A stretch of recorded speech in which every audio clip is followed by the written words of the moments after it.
प्रदोष व्रत की कथा। प्रदोष व्रत हिंदू धर्म में विशेष महत्व रखता है। यह व्रत प्रत्येक माह के शुक्ल और कृष्ण पक्ष की त्रयोदशी तिथि को रखा जाता है। प्रदोष व्रत विशेष रूप से भगवान शिव की पूजा के लिए प्रसिद्ध है और इस दिन भगवान शिव की विशेष आराधना की जाती है। प्रदोष व्रत का पालन करने से व्यक्ति के सभी कष्ट दूर होते हैं और जीवन में सुख समृद्धि का आगमन होता है। कथा। बहुत समय पहले की बात है। एक छोटे से गांव में एक व्यापारी और उसकी पत्नी रहते थे। व्यापारी बहुत मेहनती था, लेकिन उसे सफलता का कोई मार्ग नहीं मिल रहा था। उसकी व्यावसायिक स्थिति दिन प्रतिदिन खराब होती जा रही थी। उसने कई तरह के उपाय किए, लेकिन कुछ भी काम नहीं आया। उसका जीवन दुखों से भर गया था। एक दिन वह घर लौटते समय गांव के एक साधु से मिला, जिन्होंने उसे प्रदोष व्रत के बारे में बताया।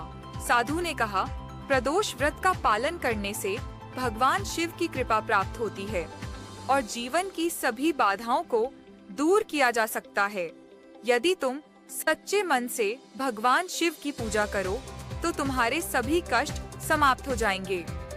व्यापारी ने साधु की बातों को माना और प्रदोष व्रत का संकल्प लिया। उसने अगले प्रदोष पर भगवान शिव की पूजा शुरू कर दी। वह प्रत्येक प्रदोष के दिन उपवासी रहते हुए शिव के मंत्रों का जाप करता और रात भर शिवलिंग की पूजा करता। धीरे धीरे उसकी मेहनत और शिव की कृपा से उसका व्यापार फिर से उन्नति करने लगा। उसका जीवन खुशहाल हो गया और उसने अपने परिवार के साथ सुख शांति से जीवन बिताना शुरू किया। एक दिन व्यापारी ने भगवान शिव से प्रकट होकर कहा, हे महादेव, आपने मेरी सारी कठिनाइयां दूर की और मेरे जीवन को खुशियों से भर दिया। मैं आपका कृतज्ञ हूँ। भगवान शिव ने उसे आशीर्वाद दिया और कहा, जो व्यक्ति सच्चे मन से प्रदोष व्रत का पालन करता है, उसकी सभी इच्छाएं पूरी होती हैं और उसका जीवन सुखमय बनता है।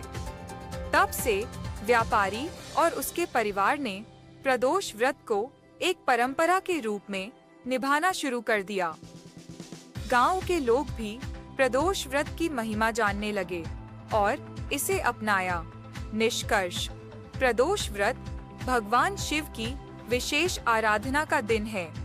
इस दिन व्रती उपवास रखते हुए भगवान शिव की पूजा करते हैं ताकि उनके जीवन में सुख समृद्धि का वास हो सके।